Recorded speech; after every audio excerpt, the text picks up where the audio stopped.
welcome to the JavaScript and Friends conference. And here's going to be the session on CICD. My name is Jeremy Meiss, and let's go ahead and just jump right into it.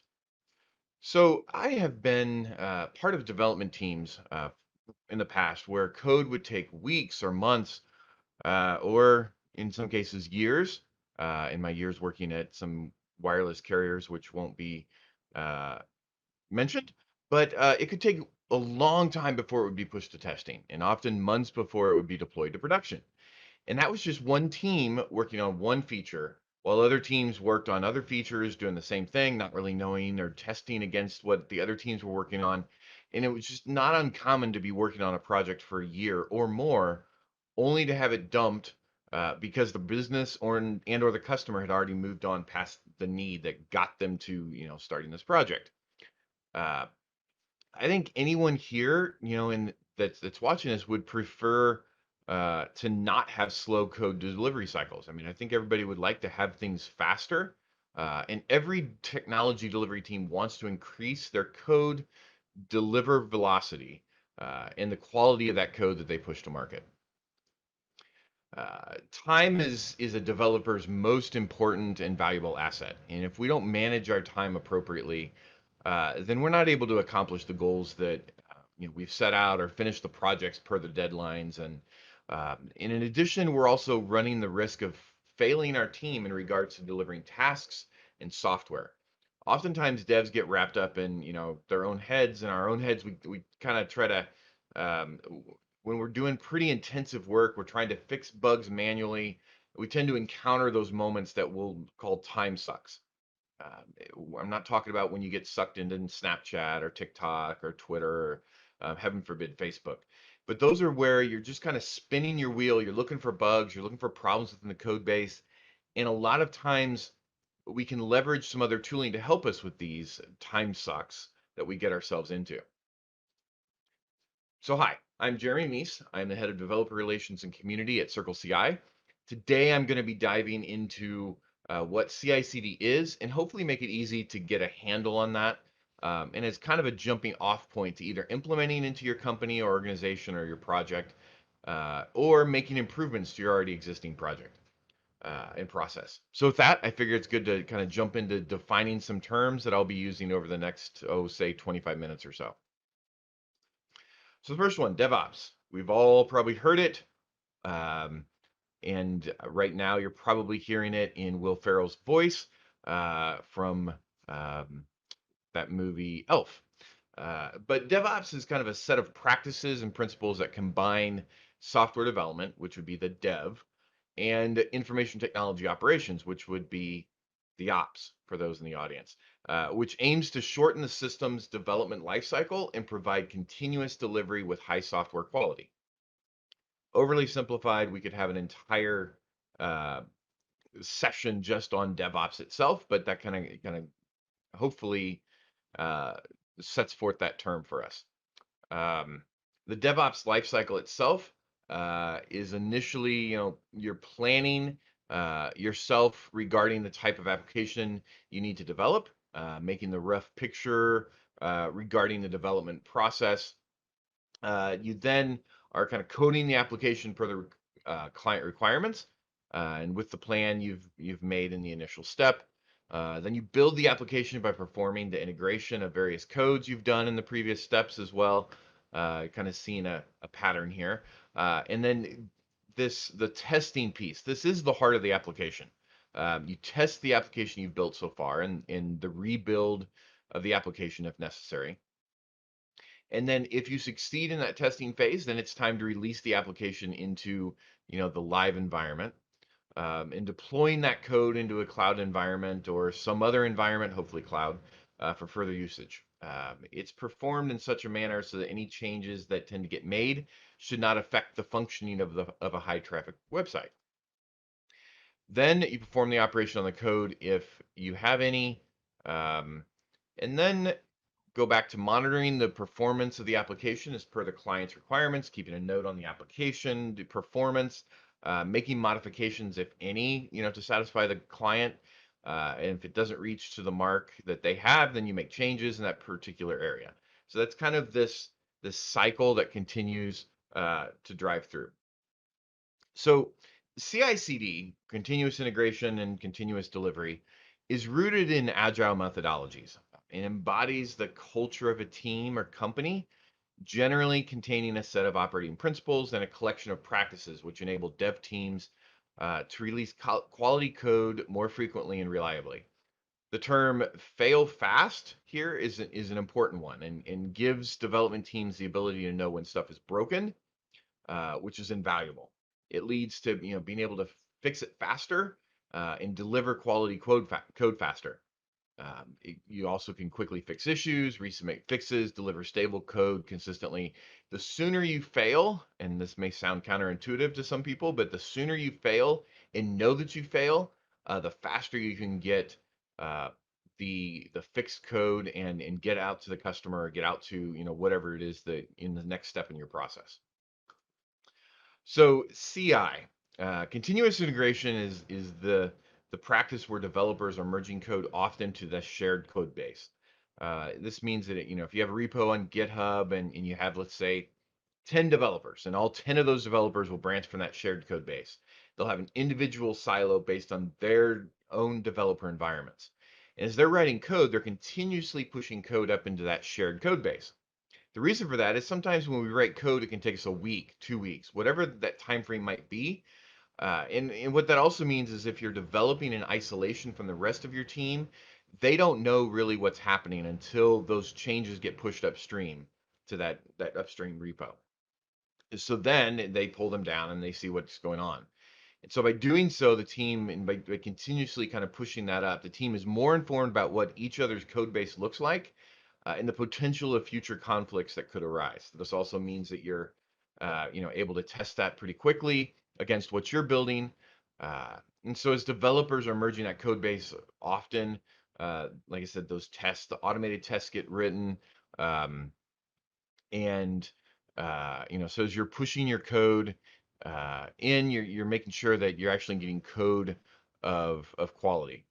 Again, only tested code is integrated into the code base, and then the merge of those changes are frequently released to the production branch of the release, so that you can continuously kind of get up to speed and get a sense that once you write code and you push it upstream, um, and automation takes over in that process, it then is validating those builds to ensure that you're only pushing quality code into those production branches.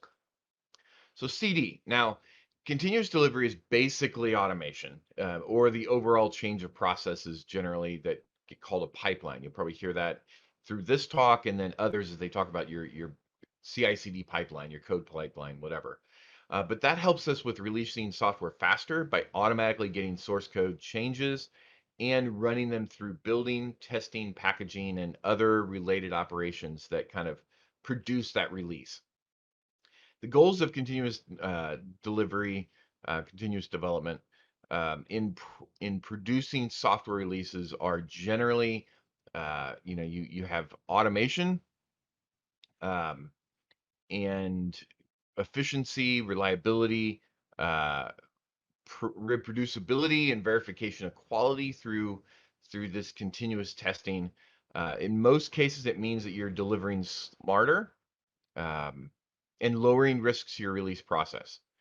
The code and the software being released should be at a higher quality. And by using these kind of continuous delivery mechanisms, you're actually lowering your costs for time for your developers. Your cost of actual billable items, such as time spent delivering that software to multiple infrastructures like staging and QA and production. So much has changed, in the way that developers build and ship code over time. In implementing CI/CD, you're implementing those practices and principles, which aren't really about the tooling. It's important that you and your team sit down and you decide how you're going to implement CI/CD practices and principles. CI/CD aims to break down the walls between dev and ops and get everyone on the same page working together. If you want kind of a practical example of what that looks like, I would look at the books by Gene Kim, the Unicorn Project, and the Phoenix project. Phoenix project being the first one gives you kind of a story of this actually in place of getting everybody on the same page working together. You don't have to implement CI/CD all at once. Instead, you kind of think about it as iterative in and of itself. In the systems and tech currently in place in your organization, combined with the culture, which in itself might need to be reformed, but before you can even get to this process, they dramatically kind of influence the customization needed in order to implement into your process. So don't just kind of come in and just try and do it all at once. Your organization might be in a place where you can do that, but chances are it isn't. And so you just want to make sure that in and of itself, you are taking the time and making sure things are done the way it needs to be. All right, so to summarize, continuous integration automates the building and testing of your software, and continuous deployment is an extension of this automation and allows for your software to be deployed after every code commit passes your test suite. The most successful development teams deploy their software often. Years ago, um, I believe it was Jez Humble got up and talked about this idea of thousands of times per day deploying software as casting kind of this vision for continuous integration, continuous development and deployment. So there are the most successful teams are deploying often. If you think about the software development process consisting of three main centers of work, the first being kind of this code creation. This is where creation of the code. This is where software dev teams, the most creative, they're turning user stories into elegant code. The most important tools here would be, the VCS like GitHub or Bitbucket and tools like that. Orchestration and new code as software, and this is where the heart of continuous integration itself lives. Once the developer commits code, the continuous integration build server automates that building, testing, and deploying process. It does the heavy lifting of turning the code into working software. So users configure how the code is processed via a config file, usually YAML. And again, we could have a whole talk on YAML and the pros and cons, and I'm sure you can find some funny uh, accounts out there talking about YAML. But and this config file often allows for almost infinite configurations, allowing teams to build and test their way, the way that they want, what fits into their process. And then code logistics is kind of that third piece of kind of that cycle. And this is that like final step of shipping the new software to production. Logistics part of the software dev process includes getting the tested and improved code into production. Uh, so you'll have there like the setup and the configuration and management of the production servers. To gain the full benefit of continuous integration, continuous deployment is necessary.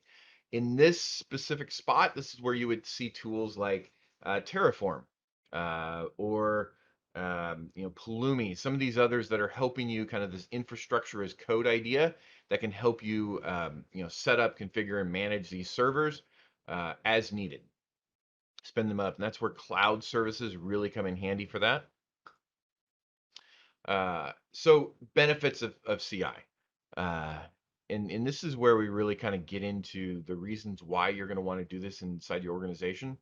The fundamental tenet of continuous integration is quite simple. You are, you know, committing and integrating your code daily or often. So something daily at a minimum, the end of, at least at the end of the day when you're done working on what you're doing. But generally, you want to be committing, integrating your code in so you can be doing testing multiple times throughout the day. That's going to kind of accelerate, your speed to market. Um, Small changes in that software development process can yield a lot of these big results. And so accelerating speed to market, identifying your product market fit, seeing where you really, can exist within the market, how well your product could do. You're able to kind of see that you're releasing higher quality and more stable products more consistently. And again, that's going to just make the customers a lot happier. and it's also going to keep your developers happy and shipping code, which is good. Developers, you know, do not like um, having code that they developed months ago still not being out in the code base. They want to be continuously shipping code so they can continue to work on something new and know if something breaks immediately.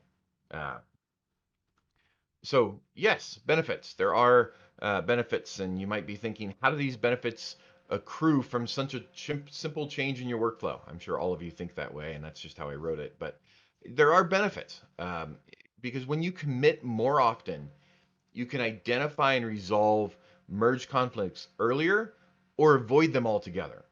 So instead of writing 1,000 lines of code and finding an error after you've written those 1,000, you've only written 100, and you're able to see that there might have been an error sooner. Finding those bugs in your code becomes an errand of just a few minutes instead of a few hours or days as you're hunting through these thousands of lines of code. And by doing that, this leads to improved team productivity and helps developers ship working code more quickly.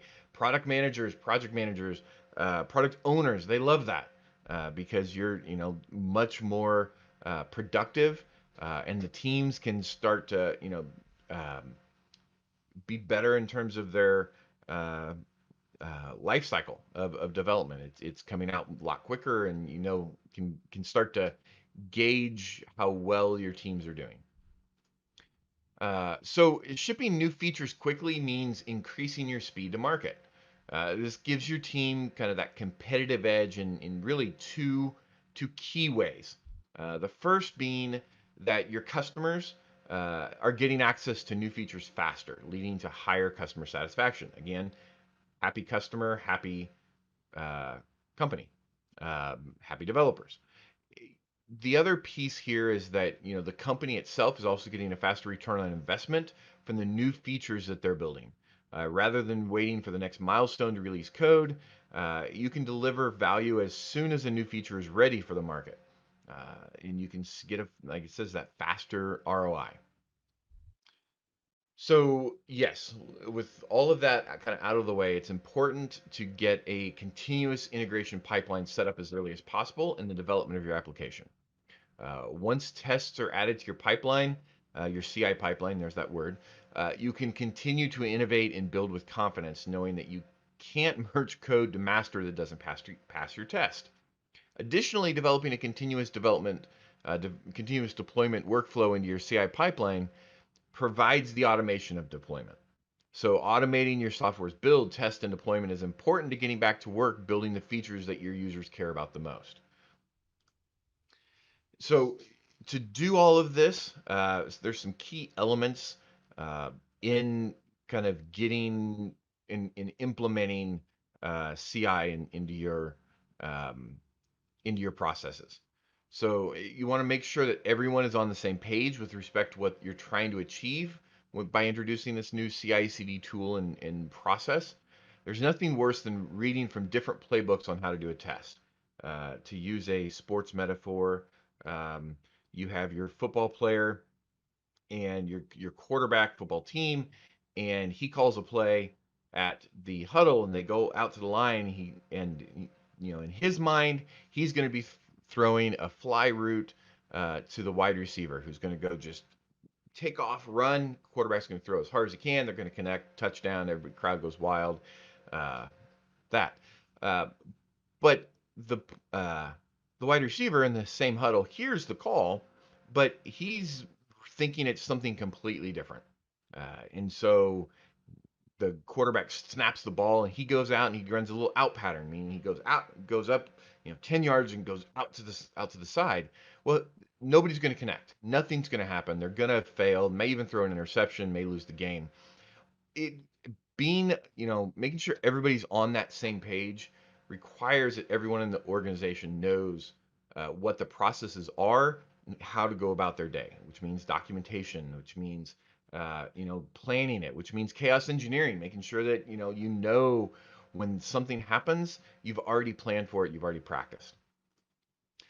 Always start small. Continuous integration is not just about implementing a new tool. If it was that, then every organization, on Earth would have continuous integration, which they don't because it's just not about implementing a new tool. It's about changing how the development team works.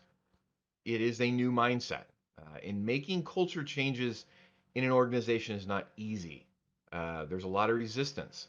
The old phrase, in order to turn a battleship, it takes a mile because it's so big and it's so hard to, you can't turn on a dime. It's got to take a while to get there. So, the best way to get started with continuous integration is to start small. Don't try to make the entire organization into a model DevOps team overnight. Give it a day or two or longer.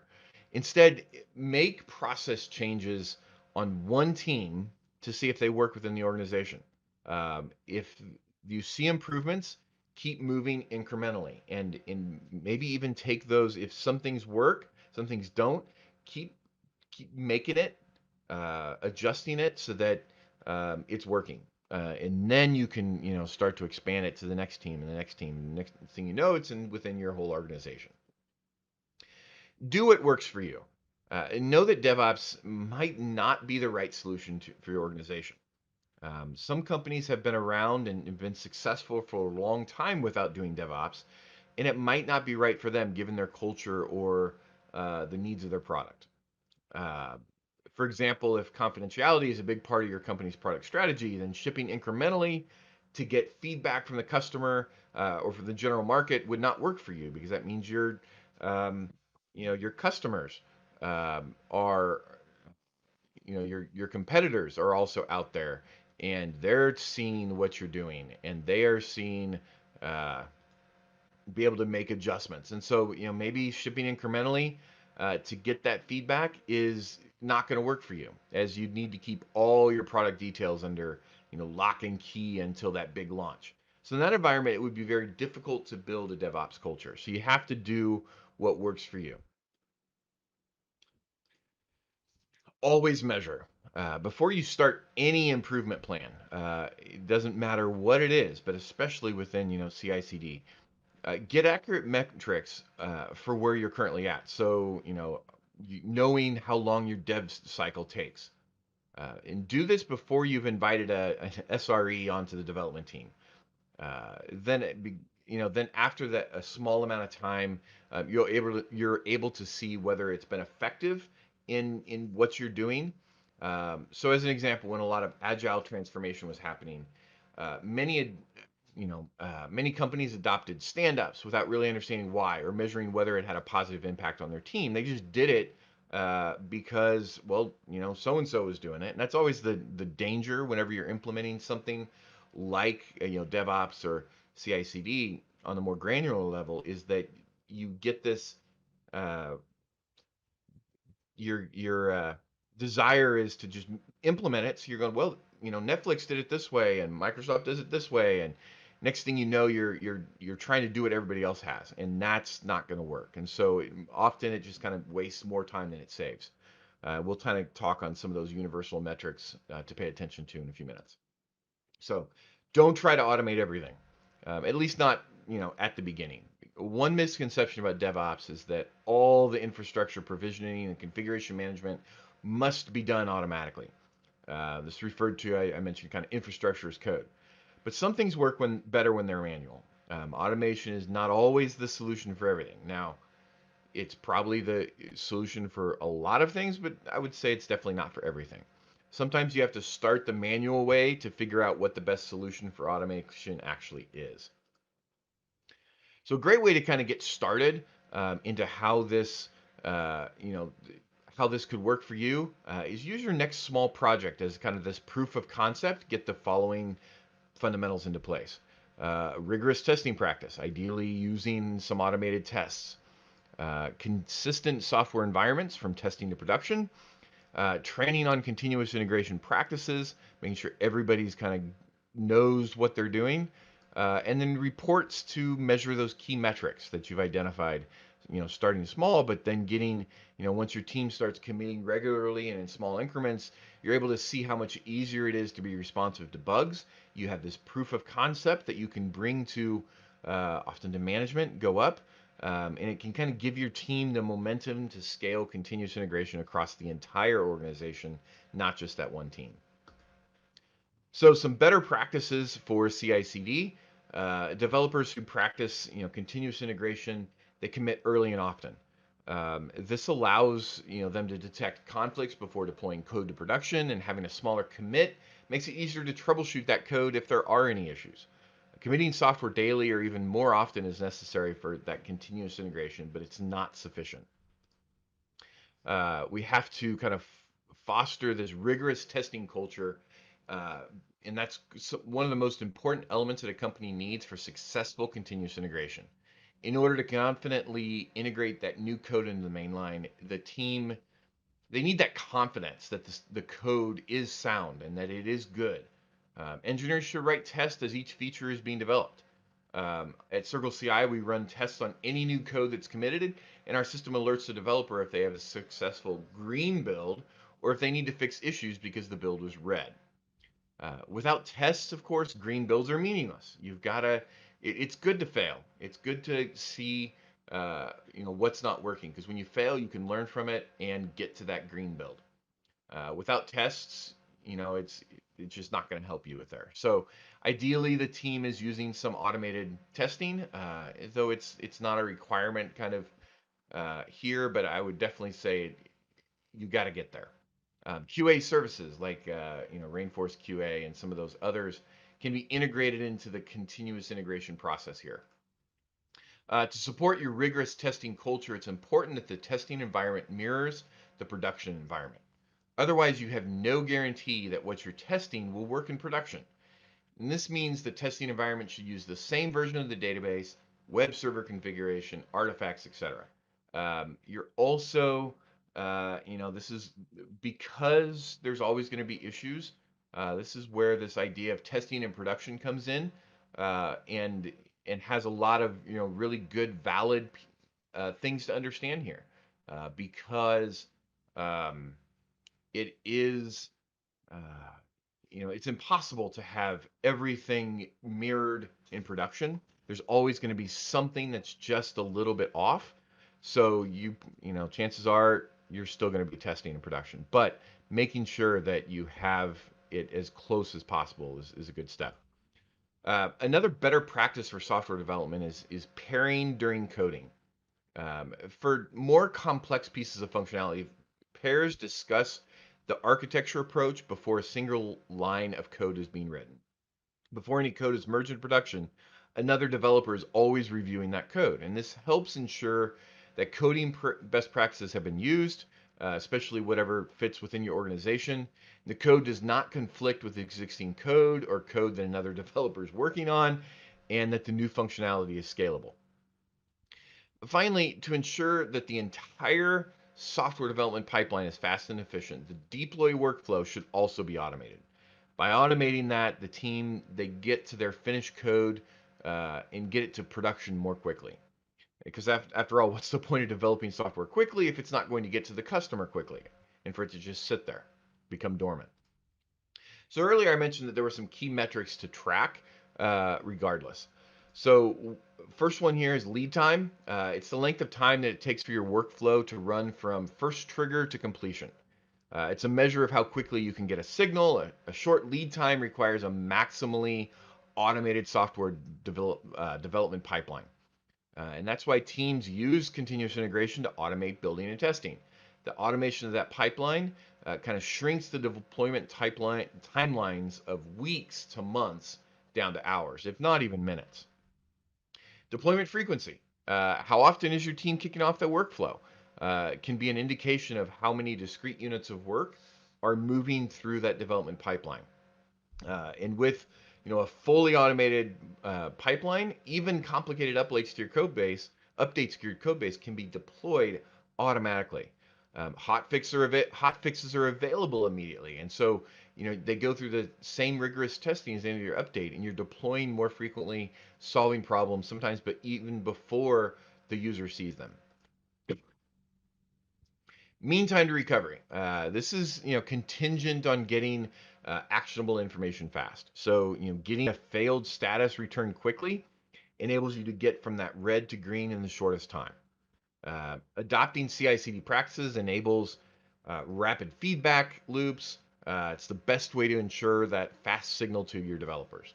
And that a robust CI/CD practice includes real-time artifacts, just as logs and coverage reports from your test suite, and gives devs the ability to troubleshoot in an environment equivalent to the production environment that everything's being deployed to. And change fail percentage. This is the highest performing teams rarely push bad code to their default branch. But this doesn't mean that they've never written it. It means that testing and security checks are performed on a separate branch, and only when everything passes is a merge allowed to take place.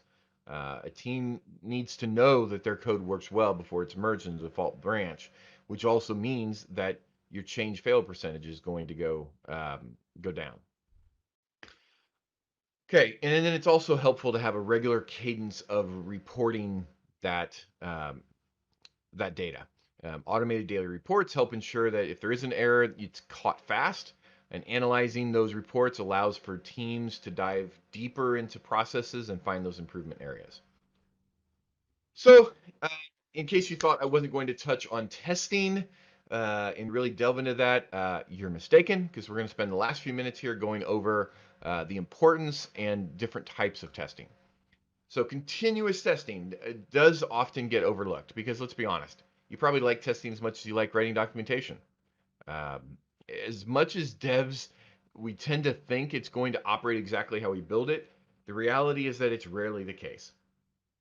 In order to make sure that we're driving towards efficiency in our processes, we need to make sure continuous testing is part of that mix. The quality of the work being done has got to improve, and because as we talked about earlier, mistakes can be costly. So in the last few minutes, we're going to just touch real quickly on kind of the different types of tests that you can add to your CI/CD pipeline. Unit and component tests are sometimes referred to as commit tests. And these cover the smallest possible component, unit, or functionality. They're the cheapest and fastest tests to run since they don't require a lot of dependencies or mocking up with data. These should be done early so they get them out of the way. One kind of model that uses this, known as test-driven development, requires that unit tests are first designed first as a basis for clearly identifying what the code should do before you even do any development. Because such code changes can be fast and numerous, they must also be fast to execute. Integration test, and these check how well each unit from the previous stage works with the other components, units, and functionality is already in place. So in a broader sense, it tests how services such as APIs integrate with one another. Hence integration testing. And UI layer testing is kind of an idea of automated browser-based testing, which tests your basic user flow. Now, this would be if you're having a web interface. If you have your normal, a regular application that isn't web-based and it's native, then you're going to have some other ways of testing that UI layer. And these can be expensive to set up and slow to run. So it should happen really later in the pipeline because you've caught everything else that's really going to make or break it before then. All right, so to kind of finish this out here, there's some resources to kind of help you go the next step. One, DevOps for Dummies from good friend Emily Freeman. It's a great way, and don't be confused. Like the Dummies books are just fantastic. They really set that level playing field and help you really drive to good knowledge on a subject. And Emily's done a fantastic job here. Accelerate by Nicole Forsgren, Jez Humble, and Gene Kim is really good book around DevOps, helping you understand a lot of the back end and the what really drives the organizations and how you can get to implementation with a lot of data, hugely data driven, and the team there led by Nicole just did a great job. The DevOps Handbook by Gene Kim, Patrick Dubois, I forget Willis's first name, Jez Humble, and John Spa, is another good book to just have on your desk. to continue to get a good understanding of DevOps and look at each uh, process. Continuous delivery, great post written by Martin Fowler about 10 years ago that kind of set um, the baseline for what we would eventually become as an industry. And Jez Humble had a great post on continuous delivery versus continuous deployment. You can find those on their websites. Uh, just a great way, great to continue the learning here. So, with that, I thank you. Again, my name is Jeremy Meiss. You can find me on Twitter at IamJerdog. Written some things on Dev2 at Jerdog and LinkedIn Jeremy Meiss. Again, it's been great sharing some information on you. Reach out to me on those spots if you have any questions, and look forward to hearing from you. All right. Thank you very much.